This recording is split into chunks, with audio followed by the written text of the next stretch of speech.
Welcome to my YouTube channel green village academy. मैं गजेंद्र कुमार त्रिपाठी एक बार फिर से आप सभी का बहुत बहुत स्वागत करता हूं। आज मैं आप सब लोगों के लिए इंग्लिश की क्लास लेकर आया हूं। इस क्लास में हम बेसिक इंग्लिश पर चर्चा करेंगे, जैसे लेटर्स क्या होते हैं, वर्ड्स क्या होते हैं, जेंडर कितने हैं, पर्सन कितने हैं। इस टाइप से बेसिक चीज़ों पे, बेसिक कॉन्सेप्ट्स पे आज हम चर्चा करेंगे। वीडियो को आगे बढ़ाते हैं।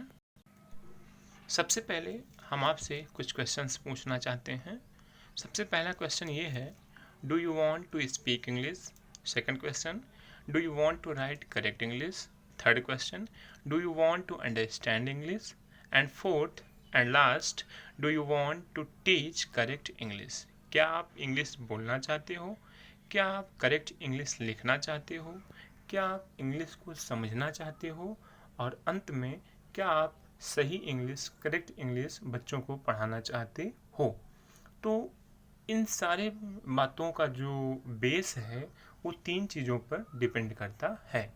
यदि आपको वर्ड पावर आती है, यदि आपको ग्रामर के रूल्स आते हैं, यदि आप डेली प्रैक्टिस करते हैं, तो इन चारों क्वेश्चंस में जो बातें कही गई हैं वो पॉसिबल हो सकती हैं।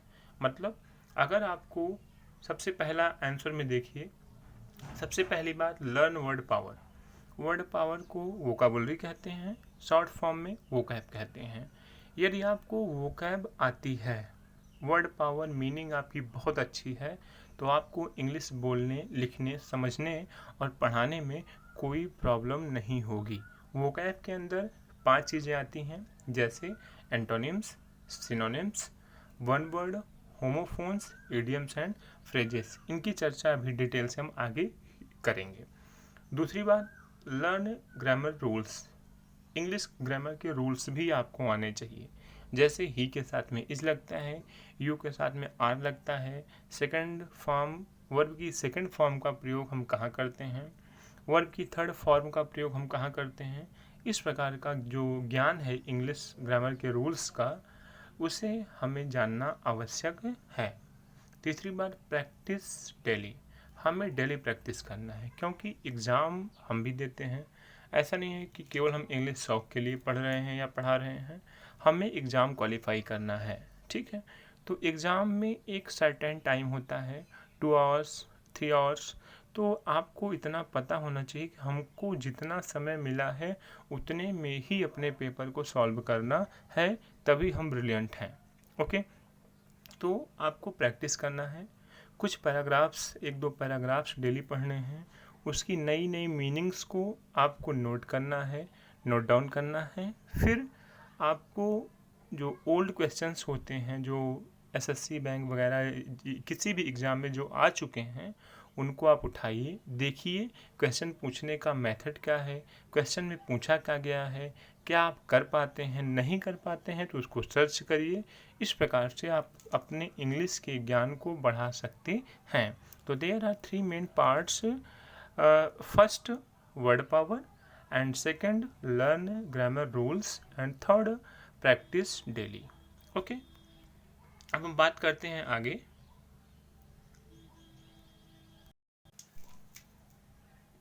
First I want to discuss about word power, है ना। वर्ड पावर मतलब वोकाबुलरी। अब हम बार बार ये चीज़ नहीं बताएंगे, आपको सिर्फ वोकैब बोलेंगे, आपको समझना होगा। ठीक है, there are 5 main parts of vocab. Vocab के 5 पार्ट्स होते हैं। सबसे पहला पार्ट्स एंटोनिम्स, अभी आपने देखा था पीछे। एंटोनिम्स का मतलब अपोजिट वर्ड। अपोजिट वर्ड का मतलब विलोम शब्द।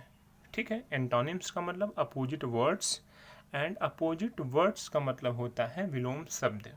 जैसे राइट का रॉन्ग, सही का क्या होता है गलत, गुड का बैड, अच्छा का बुरा, ऑनेस्ट का डिसऑनेस्ट, लाफ का बीप। इस तरीके से आपको डेली प्रैक्टिस करना है। 10 अपोजिट वर्ड डेली आपको एक कॉपी में नोट करके लर्न करना है। आफ्टर सम टाइम आपके पास एक अच्छी क्वांटिटी हो जाएगी, एक अच्छी मात्रा हो जाएगी एंटोनिम्स की, जिससे आपको पेपर देने में या इंग्लिश को लिखने, पढ़ने, समझने में कोई प्रॉब्लम नहीं आएगी। आगे बढ़ते हैं। बात करते हैं सेकंड पॉइंट की, सिनोनिम्स, जिसको आप पर्यायवाची कहते हो। साइनोनिम्स भी कुछ लोग प्रोनाउंसिएशन करते हैं। एग्जाम्पल देखिए, सी का मतलब देखना, देखना का मतलब वॉच, लुक, बिहोल्ड। इन तीनों वर्ड्स का मतलब भी देखना होता है। पर्यायवाची का मतलब एक शब्द के कई नाम, जैसे हम पढ़ते थे आकाश की पर्यायवाची नभ, गगन, अंबर, है ना। Second point, difficult. डिफिकल्ट का मतलब होता है कठिन। ओके, कठिन का मतलब कॉम्प्लिकेट, कठिन का मतलब हार्ड, कठिन का मतलब थ्रॉनी, और कठिन का मतलब अपहिल। तो इन पांचों वर्ड्स का मतलब क्या होगा? कठिन, ठीक है, हार्ड। इस चीज़ को आप समझिएगा। इसका भी एक नोट बनाना है, एक नोट्स बनाना है, जिसमें 5 सिनोनिम्स कम से कम, 5 सिनोनिम्स कम से कम आपको डेली लर्न करना चाहिए, ठीक है। तीसरा पॉइंट, वन वर्ड सब्स्टिट्यूशन। कई शब्दों के लिए एक शब्द, जैसे science of birds. Science of birds, पक्षियों का विज्ञान, ऑरिंथोलॉजी, इसको हम क्या कहते हैं? ऑरिंथोलॉजी, ठीक है। Strong desire for food and wealth, एक बहुत मजबूत इच्छा खाने के लिए या पैसे के लिए, उसे हम क्या बोलते हैं? ग्रीड, लालच। थर्ड पॉइंट है, a person who can not see anythings. एक ऐसा आदमी जो संसार में किसी भी चीज़ को नहीं देख सकता है, उसे हम क्या कहते हैं? ब्लाइंड, उसे हम कहते हैं अंधा, ठीक है। हम देख चुके हैं एंटोनिम्स क्या होता है, साइनोनिम्स क्या होता है, और वन वर्ड सब्स्टिट्यूशन क्या होता है। अब हम बात करते हैं चौथे पॉइंट की, होमोफोन्स। होमोफोन्स ऐसे दो शब्दों का जोड़ा होता है जिनकी pronunciation same but spelling and meaning different. देखिए ग्रीन से लिखा हुआ है, pronunciation same but spelling and meaning different. पहले आप ये देख लीजिए, ये जान लीजिए कि स्पेलिंग और मीनिंग में क्या डिफरेंट होता है। सबको पता होगा, शायद कुछ बच्चों को ना पता हो। स्पेलिंग का मतलब जो हम लिखते हैं, BOY, बॉय की स्पेलिंग क्या है? BOY, ये स्पेलिंग है। और बॉय का मतलब लड़का, ये जो लड़का लिखा हमने, ये मीनिंग है। मीनिंग का मतलब अर्थ, स्पेलिंग का मतलब जो हम लेटर्स लिखते हैं, ठीक है। जैसे फ्लोर, फ्लोर, है ना। फ्लोर का मतलब आटा, और फ्लोर का मतलब फूल। दोनों एक जैसे हैं, प्रोनाउंसिएशन सेम है, लेकिन इनकी स्पेलिंग और मीनिंग डिफरेंट है। सन, सन, एक सन की स्पेलिंग SUN है, एक सन की स्पेलिंग SON है। तो एक सन का मतलब सूरज, एक सन का मतलब बेटा या पुत्र। तो आप देख सकते हैं कि प्रोनाउंसिएशन सेम है but spelling and meaning different है। पांचवें पॉइंट की बात करते हैं, idioms and phrases. Idioms and phrases का मतलब होता है मुहावरे या लोकोक्तियाँ और लोकोक्तियाँ, ठीक है। जैसे ऊँट के मुंह में जीरा, चोट की दाढ़ी में तिलका, है ना। तो ऐसे इंग्लिश में ही समझिए, इंग्लिश में भी ऐसे होता है। जैसे make a name, make a name का मतलब नाम कमाना। नाम कमाने को अगर हम आपको ये ना पता हो मेक अ नेम क्या होता है, तो आप क्या कहेंगे? आप सीधे सीधे कहेंगे अर्न नेम, जो कि गलत होगा, है ना। जैसे I want make a name, मैं नाम बनाना चाहता हूँ। एम मैन ऑफ पार्ट्स, मैं क्या हूँ? गुणवान व्यक्ति हूँ। आई स्नैक इन द ग्रास, है ना, आस्तीन का सांप। तो ये स्पोकन में थोड़ा सा सुंदरता ला देते हैं, आपकी स्पोकन में सुंदरता ला देते हैं ये इडियम्स एंड फ्रेजेस, इसलिए इनका नॉलेज होना भी अत्यंत ज़रूरी है। ओके, आगे बढ़ते हैं। देखिए, आप अभी अभी देखें कि वोकैब, वर्ड पावर क्या हुआ, कितने पार्ट्स हुए। ग्रामर रूल्स को हम आगे पढ़ेंगे, एंड प्रैक्टिस, और प्रैक्टिस आपको घर पे डेली करना है। सबसे पहले अब देखिए, वीडियो को हम चालू करते हैं। We will learn grammar rules forward, grammar rules को हम आगे पढ़ेंगे। Practice makes a man perfect, एक कहावत है, एक प्रोवर्ब है, practice makes a man perfect, है ना। जो प्रैक्टिस है वो आदमी को बहुत अच्छा बना देती है, बहुत गुणवान बना देती है ना। प्रैक्टिस किन किन चीज़ों की करना है ये जान लीजिए। रीड पैराग्राफ्स डेली, आपको 1-2 पैराग्राफ डेली पढ़ना है। उसका एनालिसिस करना है। सॉल्व इंग्लिश क्वेश्चंस, जो पुराने क्वेश्चंस हैं या जो नए क्वेश्चंस हैं एक्सरसाइज में, उन्हें सॉल्व करना चाहिए। स्पीक इंग्लिश योरसेल्फ, सबसे इम्पॉर्टेंट पॉइंट है स्पीक इंग्लिश योरसेल्फ। आपको खाली जगह पे जाना चाहिए जहाँ शांति हो, छत पे या किसी कमरे में। आप अपने आप से डेली आधे घंटे, 20 मिनट, 1 घंटे इंग्लिश बोलिए। आप जानिए कि पानी को वाटर कहते हैं, घर को होम कहते हैं, कमरे को रूम कहते हैं। मतलब keep silence but don't speak Hindi. आप चुप रहिए लेकिन हिंदी मत बोलिए। ऐसा नहीं कि हम हिंदी की बुराई कर रहे हैं, नहीं। यदि आपको कुछ सीखना है तो आपको कुछ छोड़ना पड़ेगा। अगर आपको दौड़ना है तो आपको चलना छोड़ना पड़ेगा। अगर आपको दौड़ना है तो आपको बैठना छोड़ना पड़ेगा। तो इसका मतलब ये नहीं कि मैं किसी लैंग्वेज की बुराई कर रहा हूँ, ऐसा नहीं है। वी आर इंडियंस, है ना।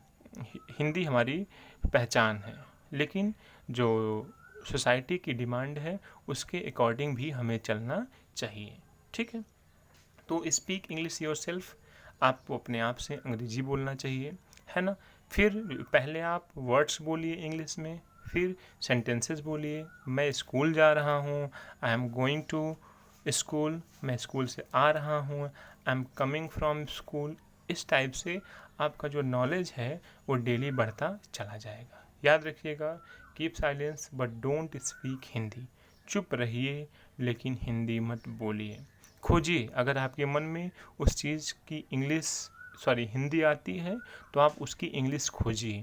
इस तरीके से एक मेहनत के बाद 2-4 महीने के बाद आफ्टर 2 और 4 मंथ्स आप अच्छे नॉलेज वान हो जाएंगे। अच्छा नॉलेज हो जाएगा आपको इंग्लिश का। ठीक है, आगे बढ़ते हैं। देखिए, इंग्लिश की डेफिनेशन क्या है। ग्रीक फैमिली से बिलोंग करती है। ये बहुत इंपॉर्टेंट पॉइंट मैं आपको बता रहा हूँ कि जो इंग्लिश है वो ग्रीक फैमिली से बिलोंग करती है। ठीक है। English is a global language. Global means वैश्विक, international language. Okay. English is most important in modern era. ध्यान रखिएगा कि जो इंग्लिश है वो बहुत ही ज़रूरी है इस आधुनिक समय में। इसको आप इग्नोर भी कर सकते हैं, इस लाइन को आप डीप थिंकिंग भी कर सकते हैं, सोच सकते हैं कि क्यों ज़रूरी है ना। एक समय आता है जब हम रिस्पॉन्सिबिलिटी संभालते हैं, जब हम जिम्मेदारियों को संभालते हैं, जिम्मेदारियां होती हैं हमारे पास, तो हम कहीं जॉब करने जाते हैं प्राइवेट सेक्टर में, बैंक में, या किसी कंपनी में, या कहीं स्कूल में पढ़ाने जाते हैं, तो वहाँ इंग्लिश टू इंग्लिश टॉकिंग होती है तो हम नहीं कर पाते हैं। तब हमें पछतावा होता है। फिर हम लौट के आते हैं, और फिर हम लौटते ही नहीं हैं बल्कि 2-4 साल पीछे चले जाते हैं। फिर हम जानते हैं ही के साथ क्या लगता है, फिर हम जानना चाहते हैं हेल्पिंग वर्ब कितनी होती है, फिर हम सोचते हैं कि हम कैसे इंग्लिश को बोलें, है ना। तो आप इस चीज़ को एकदम गांठ बांध के रख लीजिए कि आपको इंग्लिश आना ही चाहिए यदि आपको कुछ जीवन में करना है, यदि अपनी लाइफ को प्लेजरफुल बनाना है, आनंददायक बनाना है तो। ठीक है, चलिए आगे बढ़ते हैं। इंग्लिश को स्टार्ट करने से पहले हम आपको बता दें कि इंग्लिश के अंदर आपको 2 पार्ट्स मिलेंगे।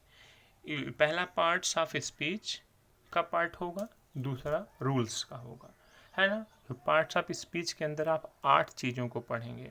Noun, pronoun, adjective, verb, adverb, preposition, conjunction और इंटरजेक्शन। हम एक एक टॉपिक पर अलग अलग वीडियो लेकर आएंगे, जो छोटा वीडियो होगा और आपके लिए समझने लायक होगा, जिससे आप उबेंगे नहीं। ठीक है। रूल्स के अंतर्गत आप कितनी चीज़ों को पढ़ेंगे। Translation rules, voice rules, narration rules, syntax rules, synthesis rules, transformation rules, article rules, है ना। इन सब चीज़ों को हम एक एक टॉपिक को लेकर आएंगे। अभी आप एक सिलेबस जान लीजिए। ठीक है, चलिए देखिए, some words are important for you.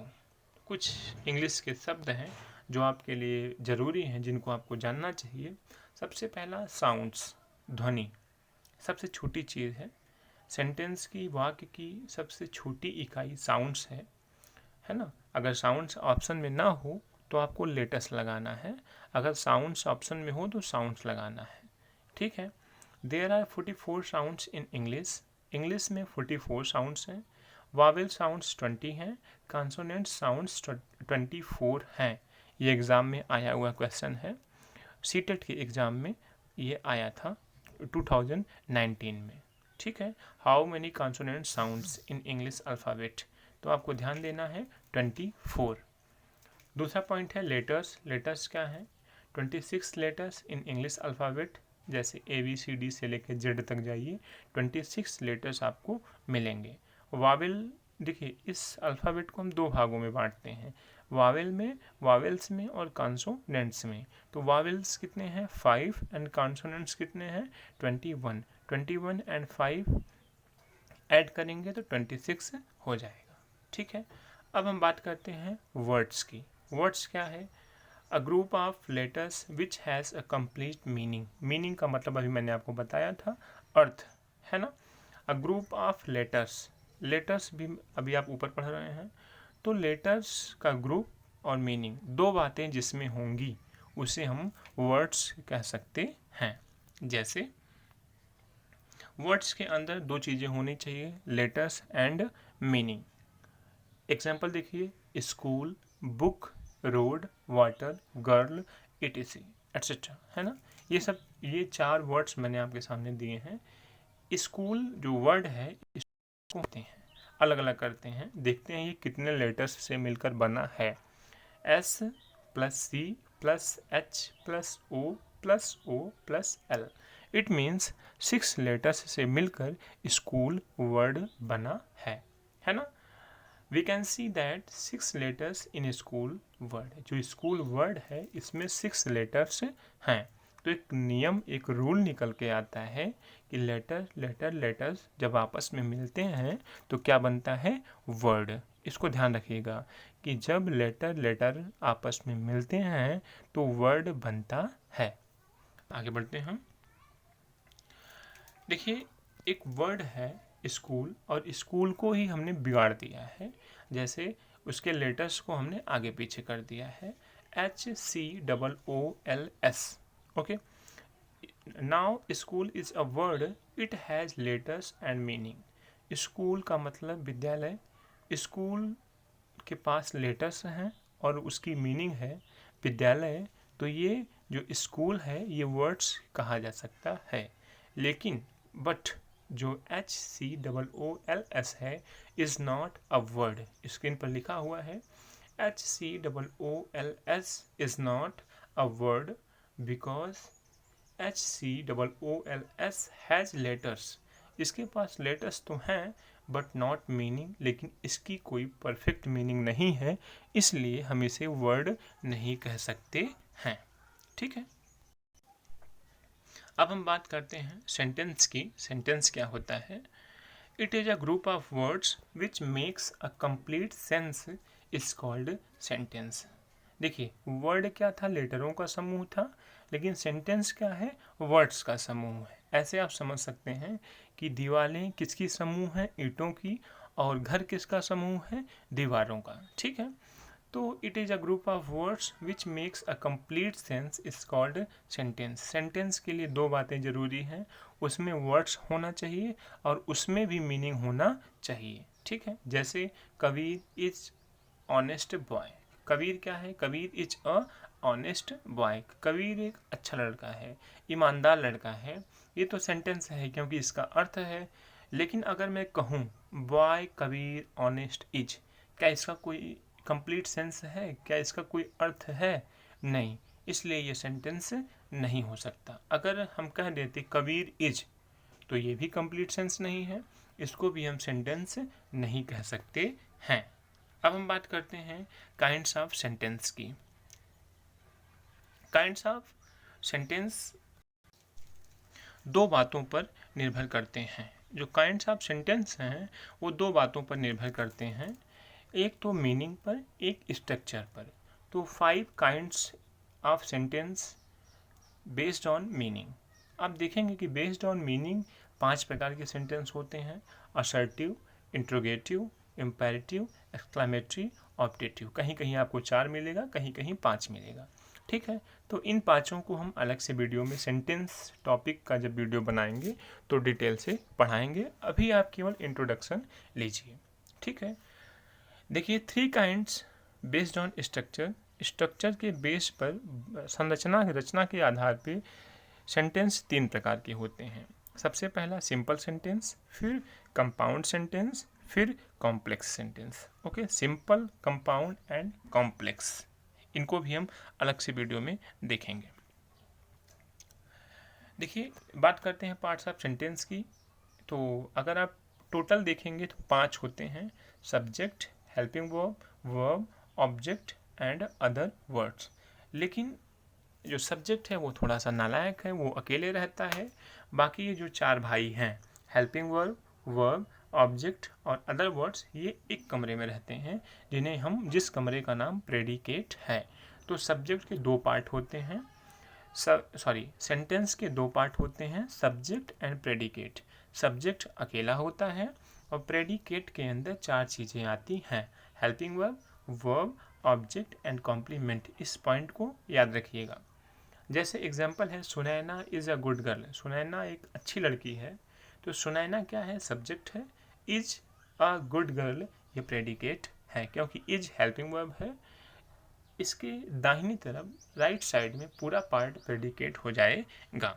अगर हेल्पिंग वर्ब ना हो तो वर्ब से लेकर राइट साइड में पूरा प्रेडिकेट हो जाएगा। ठीक है, अफर्मेटिव सेंटेंस में और नेगेटिव सेंटेंस में, इंट्रोगेटिव सेंटेंस में ऐसा नहीं होता है। चलिए देख लेते हैं हेल्पिंग वर्ब या ऑक्सिलरी वर्ब क्या है। एक्चुअली बात यह है कि ग्रामर में हेल्पिंग वर्ब नाम की कोई चीज़ नहीं है, उसमें ऑक्सिलरी है और इसी ऑक्सिलरी को ट्रांसलेशन में हम हेल्पिंग वर्ब कह देते हैं। तो ये 24 होती हैं जो स्क्रीन पर लिखी हुई हैं। ठीक है, स्क्रीनशॉट ले सकते हैं। आगे बढ़ते हैं। 5वीं चीज़, क्लॉज क्या होता है ना। क्लॉज का मतलब उपवाक्य है ना। आप देखिए, a group of words with a subject and verb है ना। जो शब्दों का समूह, a group of words with subject and verb, शब्दों का ऐसा समूह जिसमें सब्जेक्ट भी हो और वर्ब भी हो, उसे क्लॉज कहते हैं। जैसे ही इज सिंगिंग, ही क्या है? सब्जेक्ट है और सिंगिंग क्या है? वर्ब है। तो इसे हम क्लॉज कह सकते हैं। ठीक है, क्लॉज कह सकते हैं। There are 2 kinds of clause.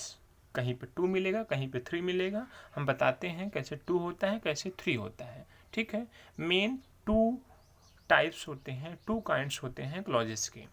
पहला जो है उसे कहते हैं डिपेंडेंट, जिसे प्रिंसिपल भी कहते हैं। और दूसरा होता है, पहला इंडिपेंडेंट होता है जिसे प्रिंसिपल कहते हैं। दूसरा डिपेंडेंट क्लॉज होता है जिसके अंदर 2 क्लॉज आती हैं, subordinate clause and coordinate clause. तो कहीं कहीं किताब में आपको 3 एक साथ मिलेगा, principal clause, subordinate clause and coordinate clause. कहीं कहीं पे आपको इंडिपेंडेंट क्लॉज और डिपेंडेंट क्लॉज मिलेगा। तो इंडिपेंडेंट डिपेंडेंट 2 ही होते हैं, लेकिन इंडिपेंडेंट को प्रिंसिपल क्लॉज कहते हैं और डिपेंडेंट के अंदर 2 क्लॉजेज होती हैं, सब ordinate clause and coordinate clause. ठीक है, इनकी चर्चा हम करेंगे। फ्रेजेस क्या होते हैं? A group of words without subject and verb. देखिए अंतर, देखिए क्लॉज में सब्जेक्ट और वर्ब होता है, फ्रेज में सब्जेक्ट एंड वर्ब नहीं होता है। जैसे इन द कॉर्नर, कोने में, ऑन द रोड, सड़क पर, इन द फील्ड है ना, मैदान में, फर्स्ट ऑफ ऑल, सबसे पहले है ना। तो इन सब चीज़ों में वर्ड्स तो हैं लेकिन कोई सब्जेक्ट और वर्ब नहीं है, इसलिए ऐसे शब्दों का समूह जिसमें सब्जेक्ट और वर्ब ना हो उसे हम फ्रेज कहते हैं, वाक्यांश कहते हैं। आगे बढ़ते हैं। पर्सन 3 प्रकार के होते हैं, first person, second person, third person. First के अंतर्गत आई और बी आता है, सेकंड में यू आता है, थर्ड में ही, सी, इट, दे आता है। 8वां हेडिंग है नंबर्स। नंबर्स 2 प्रकार के होते हैं, singular and plural. Okay, singular जैसे dog, knife, girl. Dog means कुत्ता एंड नाइफ मीन्स चाकू एंड गर्ल मीन्स लड़की। ठीक है, तो डॉग का डॉग्स, नाइफ का नाइफ्स, गर्ल का गर्ल्स। ये एग्ज़ाम के लिए बहुत इंपॉर्टेंट है, सिंगुलर प्लूरल मतलब नंबर्स, इसलिए इसको हम अलग से वीडियो में लेकर आएंगे कि कैसे चेंज करते हैं सिंगुलर को प्लूरल में, प्लूरल को सिंगुलर में। तो जो 9th नंबर की हेडिंग है वो है जेंडर। जेंडर 4 प्रकार का होता है, masculine, feminine, common and neutral. Masculine का मतलब जो आदमी जाति का बोध कराए, पुरुष जाति का बोध कराए, जैसे dog, boy, father, brother. Okay. Feminine का मतलब फीमेल और मैस्कुलिन का मतलब मेल फीमेल शॉर्ट फॉर्म में बोलते हैं। तो bitch, girl, mother and sister.